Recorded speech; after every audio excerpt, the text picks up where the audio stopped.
గురూజీ 72 గంటల్లోనే ఫోన్ లోనే అద్భుతమైన జ్యోతిష్య పరిష్కారం చూపిస్తారు. నమ్మండి నమ్మకపోండి, ఇది నిజం. శ్మశాన కాళి రుద్ర చౌడీదేవి ఆరాధకులు నంబర్ 1 వశీకరణ స్పెషలిస్ట్. గురూజీ మనిషి పుట్టుక నుండి చనిపోయే వరకు వచ్చే అన్ని క్లిష్టమైన సమస్యలకు పరిష్కారం ఇక్కడ లభిస్తుంది. విద్య, ఉద్యోగం, వ్యవహారం, స్త్రీ ప్రేమ, పెళ్లి, సంతానం, స్త్రీ పురుష వశీకరణం, భూవశం, భార్యాభర్తల కలహాలు, కోర్టు సమస్యలు, విడాకుల సమస్యలు, చేతబడి, అప్పుల బాధ, ఇంకా మీకు ఎలాంటి సమస్యలు ఉన్నా 72 గంటల్లోనే శాశ్వత పరిష్కారం చేయబడును. శ్రీమాత్రే నమః. సద్గురు జ్యోతిష్యాలయం నుంచి ఈ సంవత్సరం మనం కొన్ని తెలుసుకునే ఒక ముఖ్యమైనటువంటి విషయాలలో 2025 వార్షిక సంవత్సరంలో ఏ రాశి వారు అత్యంత అదృష్టవంతులుగా ఉంటారు? వృషభ రాశి, కన్యా రాశి, తులారాశి, మకర రాశి వారు, వృశ్చిక రాశి వారు చాలా అదృష్టవంతులుగా ఉంటారు ఈ సంవత్సరం. 2025 తులాలో జన్మించిన వారు తమ జీవితంలో అనేక రంగాల్లో అద్భుతమైన ఫలితాలు చూస్తారు. ఈ సంవత్సరం అదృష్టవంతులుగా పురోగతిని సాధిస్తారు. వృశ్చిక రాశి వారికి శుభకాలం. ఈ సంవత్సరం అత్యంత లాభదాయకం పొందే రాశి ఏదైనా ఉందంటే అది వృశ్చిక రాశిగా ఉండొచ్చు. మే ముందు వరకైతే ఇంకా చాలా బాగుంటుంది. కుంభరాశి వారికి ఈ సంవత్సరం అదృష్టమా? 2025లో కుంభరాశిలో జన్మించిన వ్యక్తులు మీ జీవితంలో మిశ్రమ ఫలితాలు చూస్తారు. ఈ సంవత్సరం కాస్త సమస్యలు, స్థిరత్వం రెండు మిశ్రమంగా ఉంటుందని కూడా చెప్పచ్చు. అందరూ ఎదురు చూస్తున్నటువంటి మూడాలు. ఈ మూడం అంటే ఏంటి? అసలు మూడంలో ఏం చేయాలి, ఏం చేయకూడదు, మూడం ఎప్పుడు వస్తుంది, ఏ గ్రహం మీద ఉంటుంది అని అంటే గురు మరియు శుక్ర మౌఢ్యాలు ప్రవేశిస్తున్నాయి. మౌఢ్యం అంటే ఎందుకు వస్తాయి? మూడాలతో సమస్య ఏంటి? ఈ రోజుల్లో శుభకార్యాలు చేయొచ్చా, చేయకూడదా? చాలా మందికి ఇది ఒక ప్రశ్నగానే ఉండిపోతుంది. మూడం అంటే నవగ్రహాలు సూర్యుడి చుట్టూ తిరుగుతూ ఉంటాయి. వీటిలో భూమి కూడా ఆ గ్రహమే. భూమి, సూర్యుడు ఒక గ్రహానికి ఒకే వరుసలో ఉన్నప్పుడు ఆ గ్రహం భూమి మీద ఉన్న వారికి కనబడదు. దీన్నే హస్తగత్వం లేదా మూడం అంటారు. సరే, గురు మూడం, శుక్ర మౌఢ్యం. గ్రహాలకు రాజు సూర్యుడు. సూర్యుడికి అత్యంత సమీపంలో ఏ గ్రహమైనా వస్తే ఆ గ్రహం తన శక్తిని కోల్పోతుంది. అలా గురుమూఢం శుక్రుడికి దగ్గరగా వచ్చినప్పుడు గురుమూఢం, శుక్రుడు సూర్యుడికి దగ్గరగా వచ్చినప్పుడు శుక్రమూఢం వస్తుంది. ఈ సమయంలో బలహీనంగా మారిపోతాయి ఆ గ్రహాలన్నీ కూడా. సూర్యునికి దగ్గరగా గురు శుక్రులు వచ్చినప్పుడు బలహీనంగా మారిపోతాయి. గురు శుక్రులు శక్తులు తగ్గి బలహీనమైపోయి నీరసపడిపోతాయని కూడా చెప్పచ్చు. వాటి యొక్క శక్తి కూడా సన్నగిలుతుంది. అంటే ఒక 1000 వాట్స్ బల్బు ముందర, మంచి 1000 వాట్స్ బల్బు, ఇప్పుడు మనం షూటింగ్ చేస్తుంటే లైట్స్ అన్ని పెట్టారు కదా, ఈ లైట్స్ ముందర ఒక చిన్న క్యాండిల్ పెడితే ఎలా ఉంటుంది, అలా సూర్యుడి ముందర వస్తే ఆ గ్రహాలకు కూడా శక్తి కోల్పోతుందని కూడా చెప్పచ్చు. గురు శుక్రులు శుభగ్రహాలు కాబట్టి అవి సూర్యుడికి అత్యంత దగ్గరగా ఉన్నప్పుడు మూడాలుగా దాన్ని పరిగణిస్తారు. మూడాలు ఇలా అంటారు. ఈ రోజులో ఎలాంటి పనులు చేయకూడదని చెప్తారు. ఎందుకంటే ఈ శుభకార్యానైనా గురు శుక్ర గ్రహాల బలమే ప్రధానం. గురు బలం ఉందా, శుక్ర బలం ఉందా మొదలు పెట్టానంటారు కదా, అవి లేనప్పుడు ఈ రెండు గ్రహాలు బలహీనమైనప్పుడు ఏది చేసినా కలిసి రాదు అని చెప్తూ ఉంటారు. మూడంలో ఏ కార్యక్రమాలు నిర్వర్తించకూడదంటే శుభగ్రహాలు గురు శుక్రులు బలహీనంగా ఉన్నప్పుడు కాబట్టి మూడాల్లో వివాహాది శుభకార్యాలు, ఉపనయనాలు, గృహ ప్రవేశాలు, భూమి పూజలు, శంకుస్థాపన నిషిద్ధం. పుట్టు వెంట్రుకలు తీరాదు, ఇల్లు మారకూడదు. సరే, మూడాల్లో ఏమేమి చేసుకోవచ్చు అంటే అన్నప్రాసనం చేసుకోవచ్చు, ప్రయాణాలు చేయవచ్చు, ఇంటి రిపేర్లు చేసుకోవచ్చు, భూములు కొనడం, అమ్మడం, అగ్రిమెంట్ చేసుకోవడం, ఇవన్నీ చేసుకోవచ్చు. నూతన ఉద్యోగాలు కూడా చేరవచ్చు, విదేశాల్లో ఉద్యోగం కోసం వెళ్ళొచ్చు, నూతన వాహనాలు కొనవచ్చు, నూతన వస్త్రాలు కూడా కొనుక్కోవచ్చు, ఇవన్నీ చేసుకోవచ్చు. సరే, మూఢ కాలంలో శుభకార్యాలు చేస్తే ఏమవుతుంది? ఏమైనా తప్పు జరుగుతుందా? మహర్షులు జ్యోతిషాస్త్ర రీతిగా పండితులను అనుభవస్తులు చెప్పిన దాని ప్రకారం మూఢం సమయంలో ఏదైనా శుభకార్యం చేసినా అశుభం వినాల్సి రావస్తుంది, కష్టం కలగవచ్చు, నష్టం వాటిల్లవచ్చు. అందుకే మూడాల సమయంలో శుభకార్యాలు చేయకండి అని అన్నారు. గురు శుక్ర మౌఢ్యమి దశలో ప్రవేశిస్తున్న ఈ రాశిపై ప్రతికూల ప్రభావాలు అధిగమించడానికి నివారణ కూడా మనం చేసుకోవచ్చు. రెండు శుభగ్రహాలు తమ శక్తిని కోల్పోతుంది కాబట్టి వివిధ రాశులపై, మన యొక్క 12 రాశులు ఉంటాయి కదా, ప్రభావాలు చెప్తున్నాయి. జ్యోతిష్ శాస్త్ర ప్రకారం ఒక గ్రహం సూర్యుడికి దగ్గరగా ఉన్నప్పుడు ఇది జరుగుతుంది కాబట్టి ఆ రాశులు ఎవరు, ఆ నక్షత్రాలు ఎవరు మనం చూద్దాం. గురు మరియు శుక్ర మౌఢ్యం కలిసినప్పుడు 7 రాశులకి 7 నక్షత్రాల వారికి ప్రధానంగా అశుభకరం కాబోతుంది. ప్రతికూల ప్రభావాలు ఎవరు రాశి నక్షత్రాలు ఎక్కువ ఎదుర్కొంటున్నారని చూస్తే మేషరాశి వారు, వృషభ రాశి వారు, మిథున రాశి వారు, కర్కాటక రాశి వారు, తులా, ధనుసు, మీన రాశి వారు కాస్త ఇబ్బంది పడే అవకాశాలు ఉన్నాయి. మరి నక్షత్రాల్లో పూర్వ పల్గుని నక్షత్రం, పుబ్బ, ఉత్తరాషాఢ నక్షత్రం, కృతికా నక్షత్రం, అనురాధ నక్షత్రం, ఇవన్నీ కూడా కొంచెం ఇబ్బంది పడే అవకాశాలు ఉన్నాయి. మరియు శుక్రవారాల్లో పుట్టినటువంటి వారు వీరికి కొంచెం ఇబ్బంది పడే అవకాశాలు ఉన్నాయి. నక్షత్రంపై మరియు శుక్ర మౌఢ్యం ఈ ప్రభావం ఎలా ఉంటుంది? వేద జ్యోతిష్కుల మౌఢ్య దహనం తిథి సూచిస్తుంది. ఇక్కడ ఒక గ్రహం సూర్యుడికి దగ్గరగా ఉండడం వల్ల రాబోయే గురు మరియు శుక్ర మౌఢ్యమి ఒక ముఖ్యమైనటువంటి ఖగోళ సంఘటనను సూచిస్తుంది. కొన్ని దేశాలలో అనర్థాలు జరిగే అవకాశాలు ఎక్కువ కూడా ఉన్నాయి. గురుమూఢ్యం సమయంలో జ్ఞానం, విస్తరణ మరియు దయ యొక్క గ్రహమైన బృహస్పతి అతి శక్తిని కోల్పోతుంటాడు. ఈ జ్ఞాన, ఆధ్యాత్మిక మరియు వృద్ధికి సంబంధించిన విషయాలు ప్రభావితం చేస్తుంది. కాబట్టి ఈ పర్టికులర్ రాశి వాళ్ళు, చదువుకునే వాళ్ళు కానీ, విద్యార్థులు కానీ చాలా శ్రమ పడాల్సి ఉంటుంది. బృహస్పతి యొక్క సానుకూల ప్రభావాలతో తాత్కాలిక తగ్గుముఖం ఉంటుంది. ప్రేమ, అనుబంధం, బంధాలు ఇవన్నీ కూడా కొంచెం ఇబ్బంది పడే అవకాశాలు ఉన్నాయి. ఒకళ్ళ భార్యాభర్తల మధ్య సఖ్యత కోల్పోవడము ఇవన్నీ శుక్రమౌఢ్యం ద్వారా వస్తుంది.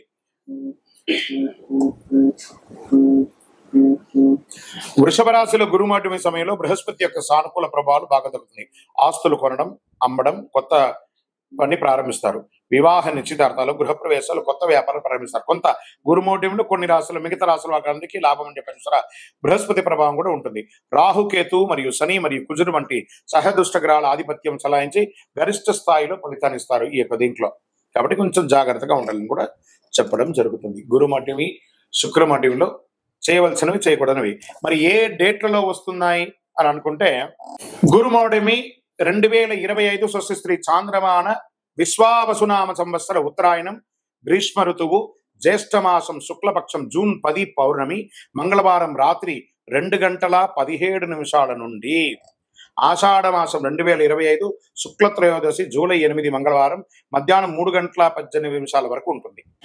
మరియు శుక్రమౌఢ్యమి ఎప్పుడు వస్తుంది అని అనుకుంటే 2025 శుక్రమౌఢ్యమి 2 సార్లు వస్తుంది. చూడండి, స్వస్తి చాంద్రమాన శ్రీ క్రోధినామ సంవత్సర పాల్గొన మాసం మార్చి 18 మంగళవారం ఉదయం 7:15 ప్రారంభమయ్యి పాల్గొన మాసం శశిర ఋతువు ఉత్తరాయణం మార్చి 28 శుక్రవారం వరకు ఉదయం 6:30 వరకు ఈ శుక్రమౌఢ్యమే ఉంటుంది.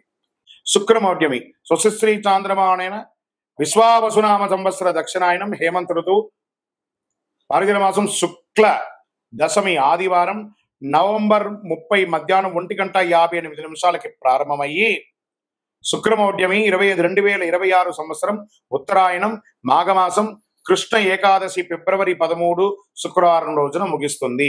ఈ సమయాలలో శుభాది కార్యక్రమాలన్నీ కూడా నిషిద్ధమని కూడా చెప్పడం జరుగుతుంది. విజయోస్తు. కొత్త ఏడాదిలో సింహంలో కేతు సంచారం 5 రాశుల వారికి మంచి లాభాలు, భారీ లాభాలను కూడా చెప్పచ్చు. జ్యోతిశాస్త్రం ప్రకారం రాహుకేతువుల్ని చెడు లేదా క్రూర గ్రహాలు లేదా ఛాయాగ్రహం అంటారు. జ్యోతిశాస్త్రం రాహుకేతువులకి ప్రత్యేక స్థానం ఉంది. రాహుకేతువులను అంతు చిక్కని గ్రహాలుగా కూడా పరిగణిస్తారు. అయితే రాహును భౌతిక ఆనందానికి ప్రతీకగా భావిస్తారు. కేతువు మంత్ర ఆధ్యాత్మికకు బాధ్యతగా పరిగణిస్తారు. కొత్త ఏడాదిలో కేతు ప్రభావంతో కొన్ని రాశుల వారికి భారీ లాభాలు కూడా రాబోతున్నాయి. ఈ 2 గ్రహాలు నూతన సంవత్సరంలో తమ స్థానాలను మారుస్తున్నాయి. కొత్త ఏడాదిలో మే 18వ తారీఖున రాహు మీనం నుంచి కుంభంలోకి ప్రవేశిస్తున్నారు. కేతువు కన్యా రాశి నుంచి సింహరాశులకు సంచారం చేస్తున్నారు. ఈ సమయంలో ద్వాదశ రాశులపై ప్రభావం పడుతుంది. అయితే కేతు సంచారం వేళ కొన్ని రాశుల వారికి మెరుగైన ఆర్థిక ప్రయోజనాలు కలుగుతున్నాయి. ఈ జాబితాలో మీరున్నారా? ఒకసారి చూద్దామా. శ్రీమాత్రే నమః. సద్గురు జ్యోతిషాలయం వారికి ఒక విశ్లేషణ. 6 రాశుల వారికి రానున్న 56 రోజులు అత్యంత కీలకం అని కూడా చెప్పచ్చు. ఈ 6 రాశులు మీరున్నారా? మార్చి 29వ తారీఖున శనీశ్వరుడు కుంభం నుండి మీనరాశికి, మే 25న గురు వృషభం నుండి మిథున రాశికి మారుతున్నారు. ఫలితంగా మార్చి 29 నుంచి మే 25 వరకు 56 రోజుల సమయం కొన్ని రాశుల వారికి అత్యంత కీలకం కాబోతుంది. 2 కీలక గ్రహాల రాశి మారి కొన్ని రాశుల వారికి ప్రభావం చూపిస్తుంది. మీరు ఆర్థిక ఉద్యోగ పరంగా జాగ్రత్తలు తీసుకోవాలి తెలుసుకోండి. శని గురువులు రాశి గోచారం వల్ల కలిగే శుభ ఫలితాలు తెలుసుకోవచ్చు. శని మారడం వల్ల కలిగే శుభ ఫలితాలు గురువు రాశి మారిన తర్వాత కొద్దిగా తగ్గే అవకాశాలు ఉన్నాయి. అందువల్ల మిథున, కర్కాటక, వృశ్చిక, ధనుసు, మకర, కుంభ రాశుల వారికి ఆదాయపరంగా, ఉద్యోగపరంగా ఈ సమయం అత్యంత కీలకం కాబోతుంది. ఈ రాశుల వారు దీపం ఉండగానే ఇల్లు చక్కదిద్దుకోవాలంటారు చూసారా, ఈ 56 రోజులు ఏమైనా చేయండి. మిథున రాశి వారికి శని దశమ స్థానంలో, గురువు ఇదే రాశిలో మారుతున్నందువల్ల ఆదాయం పెరిగే అవకాశం ఉన్న వృత్తి ఉద్యోగాల ఇబ్బందులు ఎదురయ్యే అవకాశాలు ఉంది. కెరీర్ మీద జాగ్రత్తగా శ్రద్ధ పెట్టడం, ఏమైనా సమస్య ఉన్న పక్షంలో వాటిని పరిష్కరించుకోవడం మంచిది. వ్యాపార అభివృద్ధికి చర్యలు చేసుకోవడం మంచిది. మరి కర్కాటక రాశి వారు, ఈ రాశిలో శని మార్పు వల్ల అష్టమ శని దోషం తొలగిపోతుంది. అయితే ఈ రాశి వారికి అత్యంత శుభుడు ధనకారకుడైన గురువు వ్యయస్థానంలో ప్రవేశించడం వల్ల చేతిలో డబ్బులు మిగిలే అవకాశం ఉండదు. వృధా ఖర్చులు పెరిగే అవకాశాలు ఉన్నాయి. ప్రస్తుతం సంపాదిస్తున్న ఆదాయాన్ని పెట్టుబడులు పెట్టడం, ఫిక్స్డ్ డిపాజిట్ చేయడం, ఆస్తులు కొనడం, షేర్లు స్పెక్యులేషన్ మదుపు చేయడం వల్ల భవిష్యత్తులో ఆర్థికమైనటువంటి సమస్యలు తలెత్తకుండా చూసుకోవచ్చు. మరి వృశ్చిక రాశి వారికి శని మార్పుతో ఈ రాశికి అర్ధాష్టమ శని దోషం తొలగిపోతుంది. ఫలితంగా ఉద్యోగ సమస్యల నుంచి విముక్తులు పొందుతారు. వృత్తి ఉద్యోగాల్లో ఒక వెలుగు వెలిగే అవకాశం ఉంది. నిరుద్యోగులకు కాక ఉద్యోగులకు కూడా మంచి అవకాశాలు రాబోతున్నాయి. గురువు అష్టమ స్థానంలో మారినందువల్ల ఆర్థిక సమస్యలు తలెత్తే అవకాశాలు ఉన్నాయి. చేతిలో డబ్బులు మిగిలిన పరిస్థితి ఏర్పడుతుంది. ప్రస్తుత ఆదాయాన్ని వీలున్న మార్గంలో భద్రపరచుకోవడం మంచిది.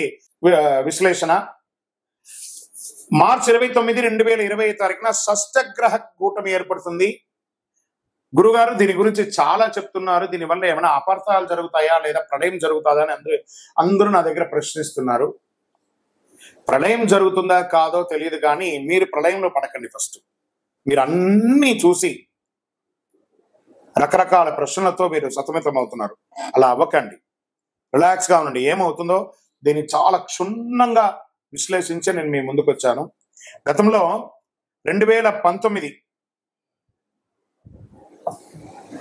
డిసెంబర్ 20వ షష్టగ్రహ కూటమి ఏర్పడింది. ఆ తర్వాత కరోనా మహమ్మారి విజృంభించి విలయతాండవం చేసింది. ఇక ఇప్పుడు మళ్ళీ 2025 మార్చి 29 షష్టగ్రహ కూటమి ఏర్పడుతుంది. షష్టగ్రహ కూటమి ఎఫెక్ట్ ఏమైనా ఉంటుందంటే ప్రళయం వస్తుంది అని అంటున్నారు. నమ్మకండి, అది అబద్ధం. ప్రళయం ఏం రాదు. ఇబ్బందులు వస్తూ ఉంటాయి. ఏమంటే జ్వరం వచ్చిందంటే పారాసెటమాల్ వేసుకొని శరీరం అంతా వీక్నెస్ కదా, అలా కొంచెం కొంచెం ఇబ్బందులు వస్తాయి, కానీ ప్రళయం అయితే రాదు. చాలా మందికి ఒక అపోహ, HMPV వైరస్ విజృంభిస్తుందా? నో. ప్రభుత్వం చక్కటి దానికి కావాల్సినటువంటి ఏర్పాట్లన్నీ చేస్తున్నారు. అలాంటి ఏ భయం పెట్టుకోకండి. అయితే ఈసారి కూడా గతంలో షష్టగ్రహ కూటమి ఏర్పడినప్పుడు కరోనా మహమ్మారి విజృంభించినట్టు ఈ HMVP వైరస్ విజృంభిస్తుందా అన్న ఆందోళన పలువురిలో వ్యక్తం అవుతుంది. కాబట్టి ఈసారి ఏర్పడే షష్టగ్రహ కూటమి అంత ప్రభావవంతమైన కూటమి కాదు అని విశ్లేషకులు, గురువులు అన్ని గ్రహాలను దృష్టిలో పెట్టుకొని చెప్పడం జరుగుతుంది. దీనివల్ల తీవ్ర పరిణామాలు ఎదుర్కొనే అవకాశం లేదని జ్యోతిష్ శాస్త్ర నిపుణులు మల్టిపుల్, ఒకరు కాదండి అందరూ చెప్తున్నారు. 6 గ్రహాలు మీనరాశిలో సంచారం. గత ఏడాది అక్టోబర్ 23వ రాహు మీనరాశిలోకి ప్రవేశించి సంచారం చేస్తున్నాడు. జనవరి 28వ శుక్రుడు మీనరాశిలోకి ప్రవేశించాడు. ఇక ఫిబ్రవరి 28వ బుధుడు మీనరాశిలోకి మార్చవుతున్నాడు. మార్చి 15వ రవి మీనరాశిలోకి వస్తున్నాడు. మార్చి 28న చంద్రుడు మీనరాశిలోకి వస్తున్నాడు. మార్చి 20వ శనిదేవుడు మీనరాశిలోకి వచ్చేస్తున్నాడు. సో మీనరాశి వాళ్ళు కొంచెం జాగ్రత్తగా ఉండండి. ఎక్కువ గ్రహమాలికా యోగం అంటారు. ఈ గ్రహాలంతా కూడా 1 by 1 ఇలా వేసి మాలలాగా ఏర్పడింది. గ్రహమాలికా యోగం అంటారు దీన్ని. 6 గ్రహాలు సంయోగంతో అమావాస్య నాడు షష్టగ్రహ కూటమి మీనరాశిలో రాహువు, బుధుడు, శుక్రుడు, సూర్యుడు, చంద్ర, శనులు ఉన్నారు. ఈ 6 గ్రహాలు సంయోగం చెందడం వల్ల షష్టగ్రహ కూటమి ఏర్పడిందని దాని అర్థం. ఈ షష్టగ్రహ కూటమి ప్రభావం ద్వాదశ రాశుల వారిపై మే 31వ వరకు ఖచ్చితంగా ఉంటుంది, అన్ని రంగాల వారికి. మార్చి 29వ ఏర్పడే షష్టగ్రహ కూటమి కూడా అమావాస్యతో కూడుకున్న షష్టగ్రహ కూటమి కావడం మరొక ప్రాధాన్యత సంతరించుకుంటుందని కూడా చెప్పవచ్చు. విధ్వంసాలు కలగవు, కానీ మార్పులు ఉంటుంది. ప్రతికూల ప్రభావాలు వస్తే జాగ్రత్త పడాలి. షష్టగ్రహ కూటమి ఏర్పడిన మీనరాశిలో గ్రహాల స్థానాలను బట్టి రాజకీయంగా కాస్త చిరు సంక్షోభాలు ఏర్పడే అవకాశాలు ఉన్నాయి. ఇతర రాశులతో ఆయా గ్రహాలు ఏ స్థానంలో ఉన్నాయో తెలుసుకోవచ్చు. దాన్ని బట్టి నెగిటివ్ ప్రభావం ఇచ్చే జాగ్రత్తలు, పరిహారాలు పాటిస్తే మంచిది. ప్రకృతి విలేపాలు చిన్నగా జరుగుతుంది. భారతదేశంలో అంతగా ప్రకృతి విలేపాలు ఉండకపోవచ్చు. ఎందుకంటే మీనరాశిలో షష్టగ్రహ కూటమి రావడం అనేది గ్రహమాలికా యోగం ద్వారా ఉన్నది కాబట్టి మన యొక్క భారతదేశంలో అంతగా ఉండకపోవచ్చు. విదేశాల్లో కాస్త జల ప్రళయం, సునామీ, భూకంపం లాంటిది వస్తే రావచ్చు. ప్రకృతిలో వచ్చే వాటిని స్వీకరిస్తాం. 2025 శనిగ్రహ మార్పు ఎవరికి అనుకూలం, ఎవరికి ప్రతికూలం? ఒక 5 రాసుల వారికి అనుకూలం అని కూడా చెప్పచ్చు. జ్యోతిష్ శాస్త్ర ప్రకారం గ్రహాలలో అత్యంత నెమ్మదిగా ప్రయాణించే భగవానుడు ఎవరంటే శనిదేవుడు, మందగమనుడు అంటారు. ఈ ఏడాది మీనరాశిలో ప్రవేశిస్తున్నాడు. శనిగ్రహ గోచార మార్పు వల్ల 2025వ సంవత్సరం కొన్ని రాసులు లాభాలు చేరుతాయి. శనిదేవుని యొక్క న్యాయం కర్మలను అధిపతిగా, న్యాయ కర్మలకు అధిపతిగా ఉన్నటువంటి పరిగణిస్తున్నటువంటి శని భగవానుడు ఒక గ్రహం నుంచి మరొక రాశిలో ప్రవేశించేందుకు సుమారు 2.5 సంవత్సరం సమయం పడుతుంది. శనిదేవుడు 29 మార్చి 2025లో తన సొంత రాశి కుంభరాశి నుండి నిష్క్రమించి మీనరాశిలోకి ప్రవేశిస్తున్నాడు. ఇది చాలా ముఖ్యమైనటువంటి విషయం అండి, బాగా గుర్తుపెట్టుకోండి. మీకు తెలిసిన వాళ్ళకందరికీ కూడా షేర్ చేయండి. 10 మందికి ఉపయోగపడే ఒక అద్భుతమైనటువంటి విషయం. దీనికంటే ముందు కుంభరాశిలో రాజయోగాన్ని ఏర్పరుస్తున్నాడు. జ్యోతిష్ శాస్త్ర ప్రకారం రాజయోగం మహాపురుష రాజయోగం శుభప్రదంగా పరిగణించబడుతుంది. లగ్నం లేదా చంద్రుడి నుంచి మొదటి 4, 7 లేదా 10వ స్థానంలో శని తుల మకర లేదా కుంభరాశిలో ఉన్నప్పుడు శని రాజయోగం ఏర్పడుతుంది. 2.5 ఏళ్ల పాటు కొన్ని రాశులకు కష్ట నష్టాల నుంచి విముక్తి కలిగిస్తున్నారు. ఈ మార్పు వల్ల ఏళ్నాడు శని, అష్టమ శని, అర్ధాష్టమ శని, సప్తమ శని, కంఠ శని, శని దోషాల నుంచి విముక్తి పొందుతున్నారు. ఈ మార్పు వృషభ, కర్కాటక, తుల, వృశ్చిక, మకర రాశుల వారు లాభపడుతున్నారు. ఈ రాశుల వారికి ఆదాయ వృద్ధి, ఆరోగ్యం, ఉద్యోగంలో పురోగతి ఉంటుంది. ఈ శని స్థానం మారడం వల్ల వృషభ రాశి వారికి శని లాభస్థానంలోకి వస్తుండడం వల్ల 2.5 ఏళ్ల పాటు జీవితంలో శుభ పరిణామాలు చేకూరుతాయి. అలాగే తులరాశి వారికి అనుకూలం. ఇప్పటి వరకు 5వ స్థానంలో సంచారం చేసిన శనీశ్వరుడు 6వ స్థానమైన మీనరాశిలోకి మారడం వల్ల ఉద్యోగంలోనూ వృత్తి వ్యాపారాల్లోనూ తక్కువ శ్రమతో ఎక్కువ లాభం పొందే అవకాశాలు ఉన్నాయి. మరి వృశ్చిక రాశి వారికి శని 5వ స్థానంలో మారడంతో అర్ధాష్టమ శని విముక్తి లభిస్తుంది. దీంతో ఆదాయ మార్గాలు విస్తరిస్తాయి. ఆర్థిక సమస్యలు చాలా వరకు పరిష్కారాలు అవుతాయి. మకర రాశి వారికి ఈ స్థాన మార్పుతో శుభం కలుగుతుంది. ఇంతకాలం ద్వితీయ స్థానంలో సంచారం చేస్తున్న శని 3వ స్థానానికి మారడం వల్ల ఈ రాశి వారికి 7.5 కాలం పట్టినటువంటి 7.5 సంవత్సరాలు 7.5 అనే శని నుంచి విముక్తి పొందుతున్నారు. మరి ఈ 2025వ సంవత్సరంలో శని ఎవరికి ప్రతికూలంగా ఉన్నాడు? అనుకూలమైనటువంటి రాశులు చూసాం కదా. ఇప్పుడు ప్రతికూలంగా ఎవరికి ఉన్నారు?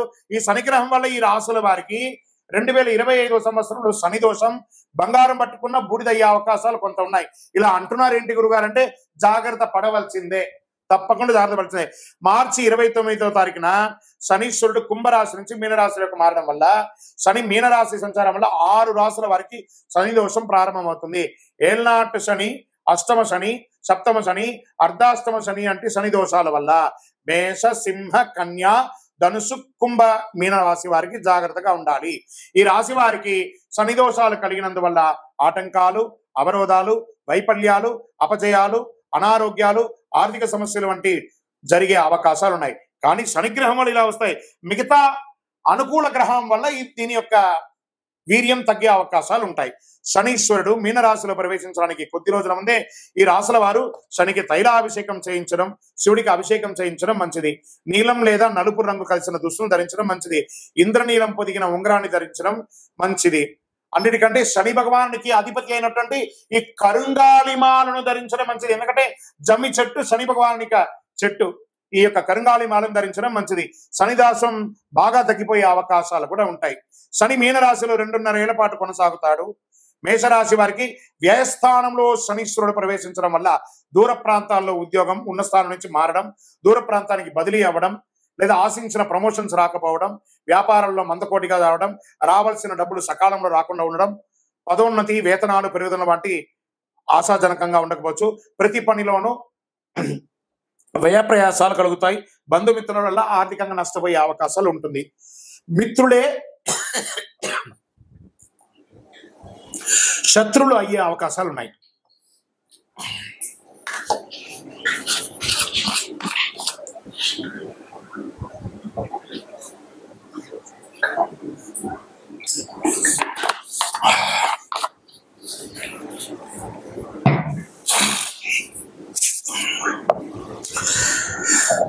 సింహరాశి వారికి శని మీనరాశి ప్రవేశంతో అష్టమ శని ప్రారంభమవుతుంది. దీనివల్ల ప్రతి పని ఆలస్యమే అవుతుంది. కుటుంబంలో ఊహించని సమస్యలు తలెత్తుతాయి. రావాల్సిన డబ్బులు ఒక పట్టాన చేతికి రాదు. ఆర్థిక వ్యవహారాలు, ఆర్థిక లావాదేవీలు నష్టాలు కలుగుతాయి. ఉద్యోగంలో శ్రమాధిక్యంగా ఉంటుంది. వృత్తి వ్యాపారాలు మందగిస్తాయి. ఉద్యోగ పెళ్లి ప్రయత్నాల ఆటంకాలు ఎక్కువగా ఉంటాయి. ముఖ్యమైన ప్రయత్నాలు శ్రమ తప్పకపోవచ్చు. మరి కన్యా రాశి వారికి సప్తమ స్థానంలో శని సంచారం వల్ల పెళ్లి సంబంధాలు చివరి దాకా వచ్చి వెనక్కి వెళ్లే అవకాశాలు ఉంటాయి. దాంపత్య జీవితంలో సమస్యలు వచ్చే అవకాశాలు ఉన్నాయి. సంతాన సాఫల్యం కొంచెం నిరాశాజనకంగా ఉండే అవకాశాలు ఉన్నాయి. పార్ట్నర్షిప్ లేదా భాగస్వామి ద్వారా సమస్యలు తలెత్తే అవకాశాలు ఉన్నాయి. వ్యాపారాల్లో విభేదాలు వచ్చే అవకాశాలు ఉన్నాయి. శ్రమ ఎక్కువ, ఫలితం తక్కువ. వృత్తి జీవితంలో విరామం లేకుండా పరిగెడుతూ ఉంటారు.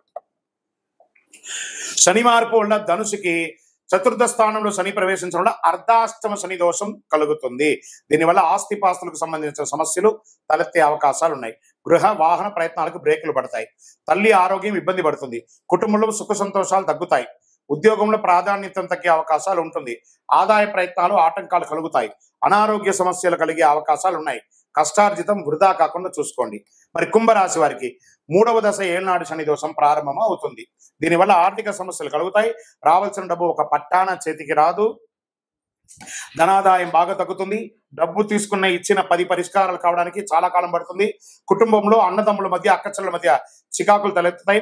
శుభ కార్యక్రమాలకి ఆటంకాలు ఏర్పడతాయి. వృత్తి వ్యాపారంలో లాభాలు తగ్గే అవకాశాలు, శ్రమ ఎక్కువ కలిగే అవకాశాలు ఉన్నట్టుగా కనబడుతుంది. మరి మీనరాశి వారికి శని వల్ల శని ప్రవేశంతో 2వ దశ ఏళ్నాడు శని ప్రారంభం అవుతుంది. కొద్దిగా అనారోగ్యం పీడిస్తుంది.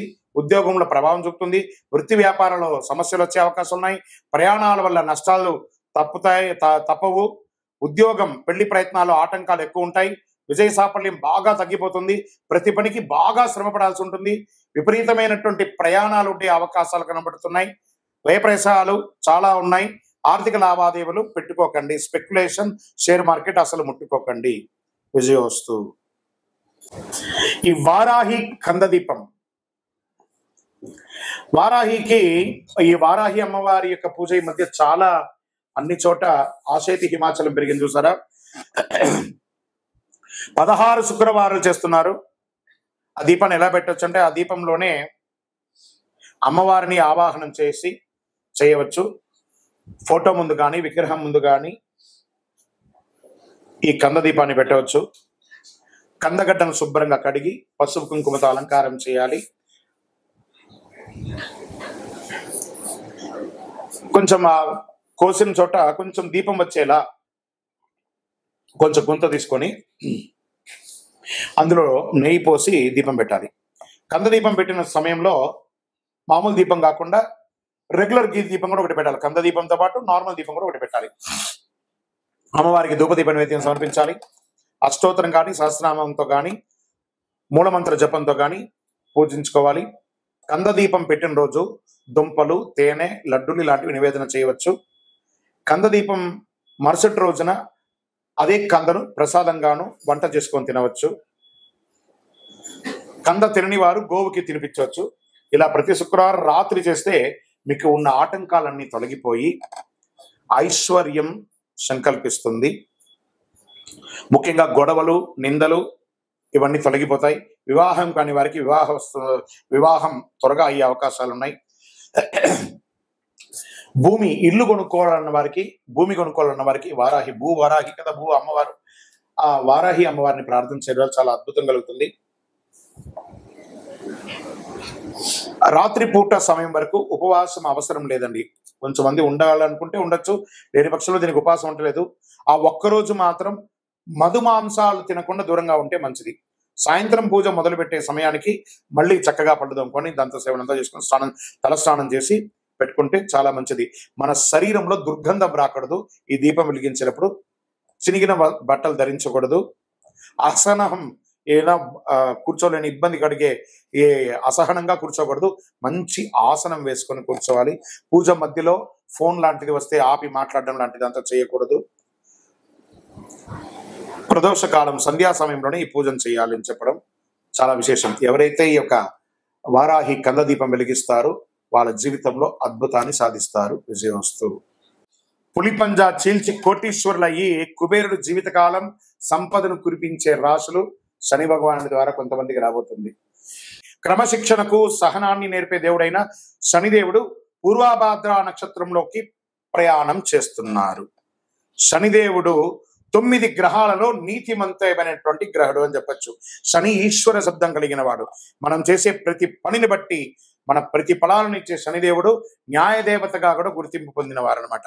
అటువంటి శనిదేవుడు ఒక రాశి నుంచి మరొక రాశిలో మాత్రమే కాదు, ఒక నక్షత్రం నుంచి మరొక నక్షత్రంలో కూడా సంచారం చేస్తున్నారు. శని సంచారం అతి నెమ్మదిగా చాలా స్లోగా ప్రయాణించే గ్రహమైన శనిదేవుడు 2.5 సంవత్సర కాలం ఒకే రాశిలో ఉంటాడు. ప్రస్తుతం కర్మవీరుడు అయిన శనిదేవుడు 30 సంవత్సరాల తర్వాత తన సొంత రాశిలో ప్రయాణం చేస్తున్నాడు. 2020 అయినటువంటి తన స్థానాన్ని మార్చుకుంటూ గజకేసరి యోగంతో 2025లో కొన్ని రాశాలకి కుంభస్థలాన్ని బద్దలు కొట్టి ఇస్తున్నారన్నమాట. కొన్ని రాశుల వారికి పూర్వభాద్రలో శని సంచారం ఇక అద్భుతాన్ని ఇవ్వబోతున్నారు. శని పూర్వభాద్ర నక్షత్ర సంచారం అన్ని రాశుల వారిపై ప్రభావం చూపిస్తుంది. అయితే కొన్ని రాశులకు మాత్రం ఇది లబ్ధిని కూడా చేకూరుతుందని చెప్పచ్చు. ఈ రాశులు ఏమిటో ప్రస్తుతం తెలుసుకుందాం. వృశ్చిక రాశి పూర్వభాద్ర నక్షత్రం శని సంచారం వృశ్చిక రాశి వారికి సంతోషం కలుగుతుంది. మకర రాశి వారికి నక్షత్ర సంచారం కలగ మకర రాశి జాతకులకి ఏ పని చేసినా సానుకూలం కలుగుతుంది. నిరుద్యోగులకు నిరుద్యోగం వస్తుంది. వృషభ రాశి వారికి శని నక్షత్ర సంచారం అనేక యోగాలను తీసుకురాబోతుంది. ఈ సమయంలో వివాహం కాని వారికి వివాహం, ఉద్యోగం లేని వారికి ఉద్యోగం, రాజకీయంగా ఉన్న వారికి ఎదుగుదల, భూమి పట్టా పెట్టుబడి ఎన్ని రకాలుగా అనుకూలంగా కుబేర సంపదను పొందబోతున్నారు శని భగవానుడి వల్ల. విజయోత్సవం అందరూ కూడా ఈ సమయంలో ఏం చేయాలంటే శని భగవానికి మీ యొక్క వయస్సు ఎంత ఉందో అన్ని దీపాలు వెలిగించండి, ఆయన దగ్గర ప్రార్థన చేసేయండి. శనీశ్వర దేహి మే బుద్ధి వైశిష్ట్యం, దేహి మే నిత్య యవ్వనం, దేహి మే పరమానందం, దేవదేవ జగత్పతి. జమ్మి చెట్టు ఉంటే ఆ జమ్మి చెట్టుకి ప్రదక్షిణ చేయండి. జమ్మి చెట్టు యొక్క తర్వాయి భాగమే యొక్క కరుంగాళి మాలను ధరించండి. కరుంగాళి మాలను ధరించుకొని నవగ్రహాలకి ప్రదక్షిణ చేయండి. చూడండి మీరు ఎన్ని అద్భుతాలు పొందబోతున్నారు. విజయోస్తు. ఈ తదాస్తు దేవతలు అంటే ఏంటి? తదాస్తు అంటారు చూసారా, కొన్ని సమయాల్లో అపశకునం పలకూడదు అంటారు కదా. తదాస్తు దేవతలు అంటే ఎవరు? వీటి గురించి ఏమైనా ఎక్కడైనా చెప్పబడిందా? దీనికి ఏమైనా ప్రామాణికం ఉందా అంటే వేదాలలో అనుమతి అనే ఒక దేవత ఉంది. ఆ యజ్ఞయాగాది సత్కారాల్లో ఆచరించేటప్పుడు ఈ దేవతలను స్మరిస్తే వారికి కార్యసిద్ధి కలుగుతుంది. యజ్ఞ ప్రకరణలో పేర్కొనబడింది అనమాట. ఈయన అనుమతి దేవతలతోనే సామాన్య భాషలో తదాస్తు దేవతలు అంటుంటారు. సత్కర్మలు జరిగే పవిత్ర ప్రదేశాలలో వారి నివాస స్థానం. అశ్విని దేవతలే తదాస్తు దేవతలు. వీరు విశ్వకర్మ అంశ అయినటువంటి సూర్యుని కుమారుడు. అశ్వరూపంలో సూర్యుడు ఛాయాదేవి సంభోగించడం మూలంగా వీరు జన్మించారని కూడా చెప్పబడుతుంది. మహాభారతంలో పాండురాజు భార్య మాత్రకి మంత్ర ప్రభావంతో నకుల సహదేవులుగా జన్మించారు. అంతేకాదు ఆయుర్వేదాన్ని దక్ష ప్రజాపతి నుంచి అభ్యసించిన ఇంద్రునికి నేర్పించారు. వీరి సోదరి ఉష. ఆమె ప్రతిరోజు వీరిని బ్రహ్మ ముహూర్తంలో మేల్కొల్పుతుంది. ఆ తర్వాత వారు తమ సోదరి ఉషను ముందు కూర్చోబెట్టుకొని రథాన్ని అధిరోహించడం, తూర్పు నుంచి పడమరకు ప్రయాణం చేయడము పురాణ వర్ణనంగా చెప్పడం జరుగుతుంది. ఏం మాట్లాడినా తదాస్తు దేవతలు అంటుంటారు. జాగ్రత్త అని పెద్దలందరూ కూడా చెప్తూ ఉంటారు. బూతులు మాట్లాడకు, చెడు మాట్లాడకు, అపశమనం మాట్లాడకు అంటుంటారు కదా. ఈ యొక్క తదాస్తు దేవతలు అందరూ అక్కడి నుంచి పారిపోతూ ఉంటారట. అలాగని మనం చేస్తే ముఖ్యంగా సంధ్యా సమయంలో ఈ దేవతలు సంచరిస్తారని అంటుంటారు. పదే పదే చెడు మాటలు వ్యక్తం చేస్తే అదే జరుగుతుందట. తదాస్తు అనేది స్వవిషయంలో వివరిస్తుంది. ధర్మానికి విరుద్ధంగా ఉచ్చరించకూడదని మాటలు. పదే పదే అంటే దేవతలు వెంటనే తదాస్తు అంటూ ఉంటారు. వీరిని తదాస్తు దేవతలు అంటుంటారు. సంధ్యా సమయంలో స్వవిషయంలో పలుమార్లు అంటే ఆ దృశ్యాలు సూచించిన దేవతలు తదాస్తు అంటుంటారు. కాబట్టి ఇది అలాగే జరుగుతుంది. కాబట్టి చెడు మాట్లాడకండి, ఎప్పుడు మంచి మాట్లాడండి అని చెప్తూ ఉంటారు. దీనివల్ల ఏమవుతుంది? ఆరోగ్య క్షీణం అవుతుంది, అనారోగ్యం అవుతుంది, దారిద్ర్య చిహ్నంగా ఉండొచ్చు, అవాస్తవాలు పలకడం మంచిది కాదు అంటారు. కాబట్టి సంధ్యా సమయంలో కానీ ప్రాతకాలంలో కానీ చెడు మాట్లాడకూడదు అంటారు. అందుకే తదాస్తు దేవతగా నివసిస్తుంటారు కాబట్టి తదాస్తు ఉంటుంటారు. కాబట్టి చెడు మాట్లాడకండి. విజయోస్తు. జ్యోతిశాస్త్రంలో ఉన్నటువంటి రహస్యాలు మీకు తెలుసా? సూర్యుడు పితృదేవతల్ని దూషిస్తే రవికి కోపమట. సూర్యదేవునికి ఎదురుగా మలమూత్రార్థులు విసర్జించడం, దంతం పళ్ళు దోముకోవడం, ఎంగిలి ఉమ్మడం సూర్యుని చూస్తూ చేయకూడదట. చంద్రగ్రహం, అద్దం పుట్టడానికి చంద్రుడు కారణమట. అందుకే అద్దంలో దిగంబరంగా బట్టలు లేకుండా నిలబడడం, వెక్కిరించడం ఇలాంటి పనులన్నీ చేయకూడదట. దానివల్ల ఆరోగ్య క్షీణం అవుతుంది అంటారు. కుజగ్రహం, అప్పు ఎగ్గొడితే కుజుడికి కోపమట. వ్యవసాయ పరంగా మోసం చేస్తే ఊరుకోడట. కాబట్టి వ్యవసాయదారుల్ని చాలా చక్కగా చూసుకోవాలి. బుధగ్రహం, బుధుడికి చెవిలో వ్రేళ్లు పెట్టి తిప్పుకొనడం, ఇలా పెట్టుకోవడం. మనకు తాళాలు ఉంటాయి చూస్తారా, స్కూటర్ తాళం, కార్ తాళం, లేకపోతే పిన్నీసు, దాన్ని పెట్టుకొని గిక్కోవడం ఇవన్నీ ఇష్టం ఉండదు బుధగ్రహానికి. అందులో బుధవారం అసలే చేయకూడదు. వ్యాపారాన్ని అశ్రద్ధ చేసిన, జ్ఞానం ఉందని విర్రవీగిన బుధుడికి ఇష్టం ఉండదట. గురుగ్రహం, సర్వశాస్త్రాలను తెలిపిన గురువు బృహస్పతి ఎవరైనా గురువుని కించపరిచి మాట్లాడితే గురుదేవునికి అనుగ్రహం కలగదట. మన టీచర్స్, మన ఉద్యోగస్తులు, పై అధికారులు, బ్రాహ్మణోత్తములు, గురువులు, ఎవరెవరైతే మన యొక్క వృత్తి వ్యాపారంలో ఉన్నటువంటి గురువులు, ఏ గురువునైనా కూడా నిందించకూడదు. తుల్య నిందార్ స్థితిర్ మౌని, సైలెంట్ గా ఉండాలంట. గురువుని ఎక్కిరించి మాట్లాడడం, లెక్చరర్స్, టీచర్స్ వాళ్ళందరినీ అలా చేయడం వల్ల గురువుకి కోపం వస్తుందట. శుక్రుడు, శుక్రుని భార్యాభర్త అగౌరవపరచుకోక ఆయన కూర్చుకుంటే భార్యాభర్తలు కొట్లాడుకుంటారు కదా, అలా అగౌరవంగా మాట నువ్వెంత, నేనెంత, నువ్వెంత అని ఒకరి మీద ఒకరు అనుమానం పడ్డా, అవమానపరిచిన శుక్రుడి కోపం అంటే ఐశ్వర్య క్షీణం చేస్తాడట. లక్ష్మీదేవి కృప లేకుండా చేస్తాడట. ఆ యొక్క శుచి శుభ్రత లేని చోట కూడా శుక్రుడు ఉండడట. మనుషుల గొడవలు లేని చోట మాత్రమే ఆయన ఉంటారు. మరి శని భగవానుడు, శనికి పెద్దల్ని కించపరిచిన, మరుగుదొడ్లు శుచిగా లేకపోయినా చాలా కోపం వస్తుందట. తల్లిదండ్రులను చులకగా చూసినా కోపం వస్తుందట. సేవకు వృత్తి చేసిన, సేవ చేసిన వారిని కాపాడాలని ఆయన కాపాడితే చాలా ఆనందపడతాడట. నలిగిన బట్టలు, పాత బట్టలు, తలస్నానం చేయకుండా ఉన్నా కూడా దరిద్రమేట. శని మాకు చుండ్రు వస్తుందండి, మా తల ఎంట్రుకలు రాలిపోతుందండి, ఇవన్నీ దరిద్ర చిహ్నం. నిత్యం ఎన్నిసార్లు ఉదయం సాయంత్రం స్నానం చేసినా తల మీదకి వెళ్ళి స్నానం చేయాలంటే పడక మీద నుంచి పడుకొని వస్తాం, మన శుభ్రత కోల్పోయినట్టే కదా. కాబట్టి తల మీద స్నానం చేస్తేనే శని భగవానికి ఇష్టమట. లేదా శని నెత్తి మీదే కూర్చుంటాడట. తల స్నానం చేయకపోతే అది మహా దరిద్రం. రాహు వైద్య వృత్తితో పేరుతో మోసగించిన, సర్పములను ఏమైనా చేసినా ఆయన కోపం వస్తుందట. భ్రమమాయకు కారణమవుతాడు. భూమి కారకుడు కూడా, భూమి కూడా ఇబ్బంది కలిగిస్తారట. కాబట్టి జాగ్రత్తగా ఉండాలి. మరి కేతువు, జ్ఞానం ఉండి కూడా పంచడానికి వెనకబడి, మోక్షకారకుడైన కేతువుకి పెద్దలకు మరణానంతరం చేయవలసిన పితృకర్మలు చేయకపోయినా, మేము బియ్యం ఇచ్చినామండి, పెద్దలు చనిపోతే మాకు తద్దినాలు అలవాట్లేదండి, ఇలాంటి మీ యొక్క బద్ధకానికి, మీ యొక్క సోమరితనానికి అలవాటయ్యి పెద్దల యొక్క కనీసం చనిపోయిన రోజును కూడా గుర్తుపెట్టుకోకుండా ఉంటే ఆ ఇంట్లో అశుభం జరుగుతుందట. ఇలా జాతకంలో బాగలేకపోయినా కూడా ఆరోగ్యపరమైనటువంటి ఇబ్బందులు వస్తుందంటే కేతుగ్రహం వల్ల. ఇవన్నీ గుర్తుపెట్టుకోవాలి. విజయవస్తు.